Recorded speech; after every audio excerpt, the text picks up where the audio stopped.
In this video, we will be looking at the AdminSDHolder attack, which is a form of persistence within Active Directory.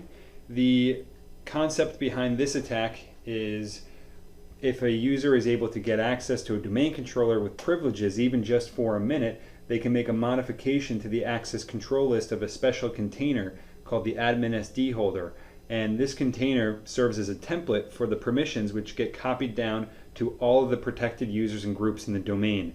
So the idea is by having access to this container's access control list, you can then get access to any protected user or domain group, such as domain admins. And if your permission is discovered on domain admins and removed, Active Directory will copy this template of permissions back to those objects every 60 minutes by default using a process called sdprop. And just for reference, all of those protected groups and users, they include just about everything you would want access to in Active Directory. Domain admins, the KRB TGT service account. So this is something that can give uncontrolled access to your domain and should be looked at closely. So let's take a look at how this attack works. So here I am on my domain controller. I've opened users and computers, and you can see I've got my advanced features option on. So I'm able to see the system container, and inside of that is where you'll find the AdminSDHolder container.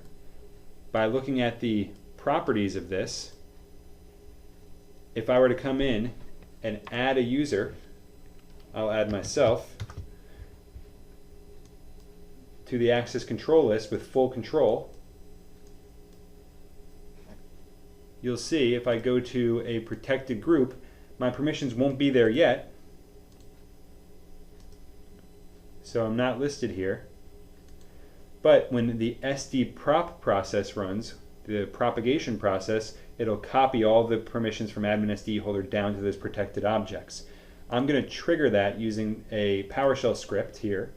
So by triggering it, it's going to kick that off, so I don't have to wait.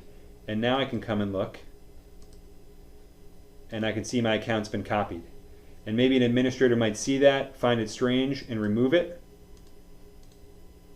But then the next time the sdprop will run,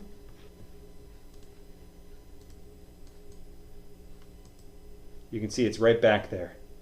So this can be a tricky form of persistence, and if you ever see this happening, go and look at your AdminSDHolder permissions.